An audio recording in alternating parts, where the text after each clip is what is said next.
안녕하십니까. 세상 읽어주는 남자 이상훈입니다. 오늘은 인텔 GPU와 관련해서 한 말씀 드리겠습니다. 최근 인텔이 독립 그래픽 시장에 무려 21년 만에 재진출했다는 사실을 알고 계실 것입니다. GPU가 단순 게임만 하는 도구가 아니라 인공지능 연산에 없어서는 안 될 핵심 인프라로 거듭나면서 그간 CPU에 내장된 형태로 들어가던 GPU에서 벗어나 독립형 GPU 시장에 뛰어든 게 바로 인텔입니다. 인텔이 독립형 GPU 개발 계획을 내놓은 게 지난 2017년인데요. 그 성과도 나왔습니다. 바로 PC용 GPU인 알케미스트고, 또 하나는 슈퍼컴퓨터용 GPU인 본테베키오입니다.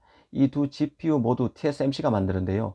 알케미스트는 TSMC 6나노 공정에서, 이 본테베키오는 두 개의 모듈을 TSMC의 7나노와 5나노에서 각각 만듭니다. 인텔의 독립형 GPU 재진출 얘기를 또 꺼내든 것은 진출 선언 후 고작 5년 만에, 그리고 신제품을 내놓은 지 1년도 안 돼서 이 사업을 철수해야 한다는 얘기가 나오고 있기 때문입니다. 물론 오피셜은 아닙니다. GPU 분야에서는 가장 권위 있다는 존 패디 리서치의 대표인 존 패디가 이런 비평을 했습니다. 인텔의 독립형 GPU가 시장에서 어떤 평가를 받고 있는지 단적으로 드러낸 사건이라는 생각입니다. 먼저 존 패디가 왜 이런 평가를 내놨는지 한번 보겠습니다. 이 존 패디는 인텔의 독립형 GPU가 경쟁력이 없다고 봤습니다. 이 과거와 비견하기 힘들 만큼 진한 GPU 시장에 다시 인텔이 뛰어들어서 족적을 남기기엔 이 독립형 GPU 시장이 만만치 않다는 것인데요. 이 AMD의 라데온 GPU 시리즈, 그리고 엔비디아의 지포스 RTX 시리즈와 인텔의 알케미스트가 경쟁하는 그림은 상상도 하기 힘들다는 것입니다. 실제 인텔이 내놓은 알케미스트 GPU의 벤치마크 테스트 결과는 좋지 않았습니다. 이 3년 전에 나온 엔비디아의 엔트리 레벨 GPU인 지포스 GTX 1650과 비교해도 최대 30% 느린 것으로 나타났습니다. 두 제품의 코어 수, 클럭, 메모리 양이 거의 동일한데도 성능이 떨어졌는데요. 이 벤치마크에서 비교 대상이 됐던 알케미스트 GPU가 가장 다이가 작은 소형 GPU고, 이 보급형 GPU라는 점, 그리고 GPU 제품의 최적화가 완전히 실현되기까지는 아직 1년 이상 걸린다는 점을 고려하더라도 기대보다 못하다는 평가가 나왔습니다. 이 때문에 사실상 인텔이 독립형 GPU의 경쟁 상대를 엔비디아, AMD의 주력 옵션이 아닌 높아야 미드레인지 GPU로 상정한 게 아니냐는 말이 나오기도 했습니다. 이미 인텔은 독립형 GPU 시장에 재진출을 발표한 이후 35억 달러를 썼다는 게 존 패디의 추산입니다. 존 패디는 아직 인텔의 성과는 없으며 독립형 GPU 시장은 추가적인 투자가 불가피한 시장이기에 이대로는 인텔의 손실이 급격히 늘어날 것으로 달아냈습니다. 그는 그러면서 인텔이 독립형 GPU 시장에서 빠질 확률, 사업을 털고 나올 확률이 적어도 50%는 된다고도 했습니다. 특히 GPU 시장에 뛰어든 중국 업체가 꽤 있기 때문에 사업을 넘길 수도 있다는 것입니다. 특히 존 패디는 펩 겔싱어의 성량에도 주목했는데요.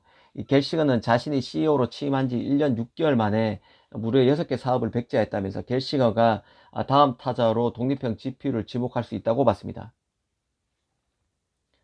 사실 인텔이 독립형 GPU를 이렇게 쉽게 포기한다고 보기는 어렵습니다. 지금 프로세서 시장 흐름을 보면 CPU와 GPU의 통합 추세가 대세입니다. 그래서 GPU 시장의 터줏대감격인 엔비디아가 서버용 CPU 시장에 진출한다고 선언했죠. 이 칩 이름도 그레이스라고 잡았습니다. CPU와 GPU를 모두 하는 AMD 같은 경우는 시뮬레이션 칩인 FPGA 칩을 만드는 1위 업체 자일링스를 인수했습니다. 인텔도 이런 맥락에서 움직여 왔습니다.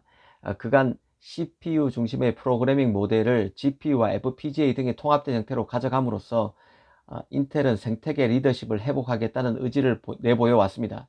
그래서 이미 지난 2015년에 FPGA 업체 2위 업체죠, 알테라를 사들였고 독립형 GPU 시장에도 다시 뛰어들었습니다.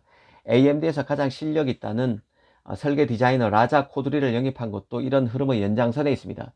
이런 움직임들은 크게 보면 언젠가 PC 스마트폰에 준하는 거대한 제3의 시장이 생길 것이고, 이를 잡기 위한 행보로 볼 수 있습니다.